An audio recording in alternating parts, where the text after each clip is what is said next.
How to sew the fold over bag. This is part of the gift bag collection, available in 4 beautiful Christmas prints. The fold over bag is ideal for those little gifts or to use on your Christmas table. Cutting out. Cut around the outer edge of the fold over bag outer fabric piece from the printed panel. Now you need to cut a piece of lining fabric to make this bag, which you can take from your own stash. Use the outer piece as a pattern, lay that on top of the fabric, the lining fabric, and cut around it exactly to make a piece of lining exactly the same size. You will also need a short length of elastic and a button as listed in the ingredients. Making the bag outer. Mark the centre of the top edge of the back of the fold over bag outer. This is the one that's at the bottom edge, as you can see. Now fold this edge in half to find the centre. And then open it up, and that's the centre point. You can see that this is the back of the bag by where the print lies. Place a pin in the centre. Now take your piece of elastic as listed in the ingredients and fold it in half so the two cut ends meet. Now place this exactly on top of that centre pin mark and pin it into place. The two short ends of the elastic need to extend 1/2 inch beyond the raw edge. This is to give it extra security so it doesn't come pulled out later. You can see I've placed that 1/2 inch. Now tack it together across the top and then a little bit further down just to help keep it straight during assembly. You can see the 2 lines of tacking here. Now fold the whole of the outer piece in half so all the raw edges match, and then crease that bottom edge. You can just press it with your fingers or you can press it with an iron. Now pin together just down this one side, making sure all the raw edges at the top and the sides and the bottom meet. Then turn it round and pin it together down the other side. Again, make sure all those raw edges meet up.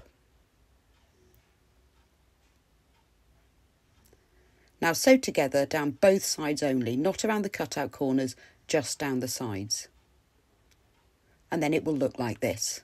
Press those seams open and flat. Now to make the box corners, where that crease is in the bottom, just pop a pin on the crease, just so that you can see where it is when you fold it in a moment. Now rearrange it so that that side seam lays exactly on top of that centre crease on the base that you've marked with a pin, and then pin it together. Now lay it all out flat, so rearrange it so that all those raw edges match up across the corner. It will look like this, a bit like a triangle with the top cut off. And then pin it together down the sides as well, just to make that nice and flat. Now turn it over and repeat this on the other side. Put a pin in the centre crease, just because it's easier to see when you match it up, and then make sure that side seam sits exactly on top of that centre crease, and then pin it together. Now open out, flatten the corner, so if you lay it down flat and just smooth it out with your fingers, make sure that there's no creases in the top and the bottom, and lay it out flat and then pin it together. Now sew together across this corner and then sew together across the other corner. Once that's done, the outer section of your fold over bag is finished. Turn it right sides out and then just push your fingers in to make sure that the box corner edges are right on the edge and the outer piece is now finished. Making the lining. Take the lining that you cut earlier for the fold over bag and fold it in half, right sides facing, exactly the same way as you did with the outer. Match all the raw edges at the top and the sides and the bottom and pin together just down the side.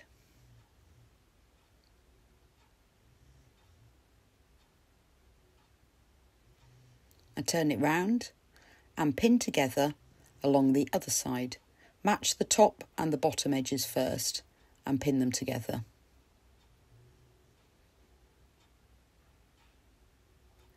Now you need to leave a turning gap in this side, so fold it in half just to find the centre. And then you need to leave a 3-inch turning gap. So if you measure 1.5 inches either side of this centre mark, that will leave you a 3-inch gap that's exactly in the centre of the edge.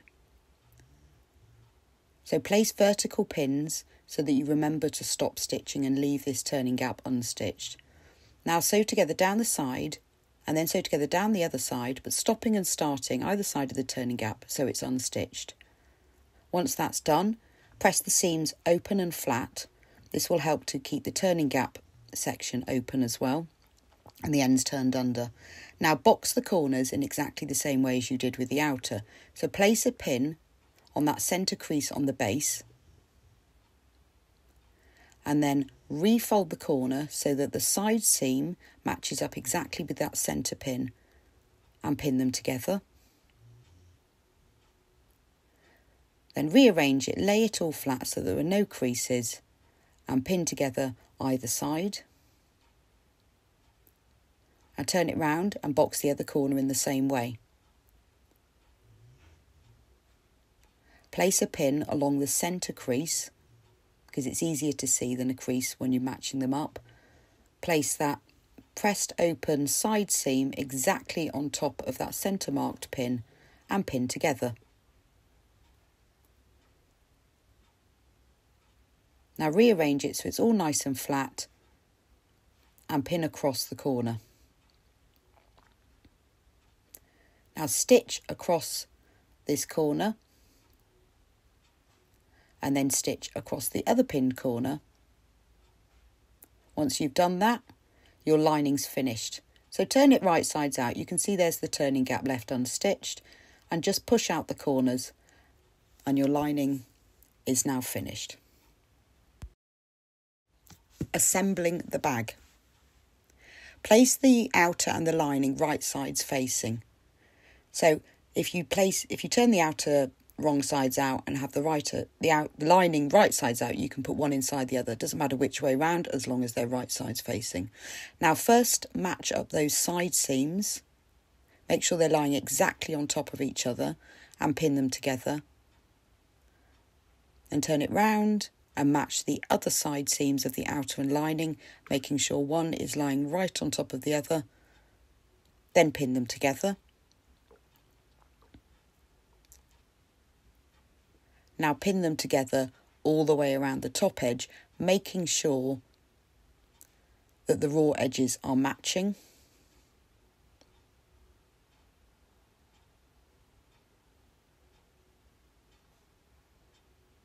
You'll see at this side, those little tail ends of the elastic are sticking above. This just makes it extra secure to stop the elastic being pulled out when you use it later. So make sure those are still sticking out above the top. Then sew it together all the way round. Once this is done, you've now got the outer sewn to the lining.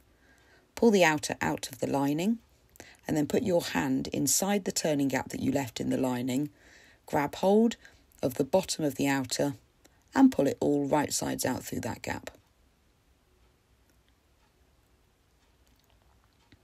Now put your hand inside and push out the corners just to make sure that the lining is all turned completely right side out and the corners are facing outwards. And then do the same with the lining, so open it all out so it's nice and flat.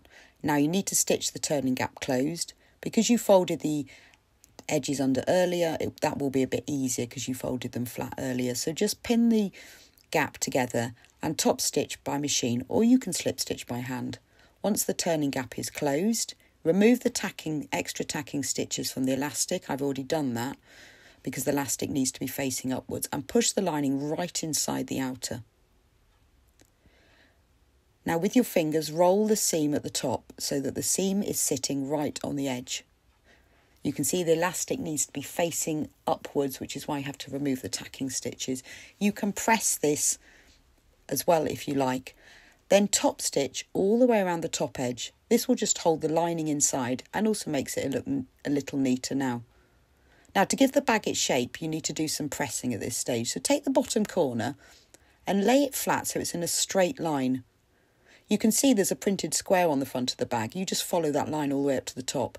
You need to do this for all four sides. So take the corner, make sure it's lying nice and straight and press it. If you add a little bit of steam to your pressing at this stage, then you'll get nice crisp seams. This gives the bag its structure and shape, and also helps it to fold up. So it's really important to do this stage. Obviously, you need to make sure that the lining is sitting right inside so that you are pressing the lining and the outer at the same time. So do that around all 4 sides. Now fold it just like this so that the seams are on the inside and those folded edges are on the outside. So you created a little rectangle shape with sort of concertina folds on the side. Give that a really good press. Now if you like, you can do little stitches on these corners or add little rivets if you want to hold them. I've just left them like this, but you can do that to hold those creases in place. Now you need to turn the top of the bag over by 1.5 inches. So if you measure 3 inches down from the top and then fold the edge of the bag so it meets that 3-inch mark, then that will be 1.5 inches folded over. It actually meets the top of that rectangle. Now pin where the loop of the elastic meets the top of the bag, and then mark with a pen where that pin is, because this is where we're going to sew the button. So to sew the button on, cut a length of thread, double the length you need, and then thread the 2 ends into the needle so that there's a loop at the end. Now thread the needle through both the lining and the outer at that little mark point. Pull it all the way through, leave it, and then thread the needle through the loop, and that's a nice, neat, thin starting point without having to have any loose ends. Work a couple of back stitches on top of each other just to secure it more. Then sew the button into position. You need to sew the button through the outer and the lining. So pull the thread up through the button, then push the needle down through another hole, take it through to the back of the bag, and then up through one of the other holes from the back to the front and down through the hole, and continue like this until the button is sewn on and nice secure like this. Then to finish off, just work a few over sewing stitches, which are tiny stitches on top of each other. This just secures the end. If you do 3 or 4 of them, it will stop the thread from coming undone. So once that's secure, you can then trim off the end of the thread. Now all you need to do is fold the bag back up again, loop the elastic over the button, and your fold over bag is finished. Pop a gift inside and it's ready to gift, or it's really good to put on your table for little gifts after dinner.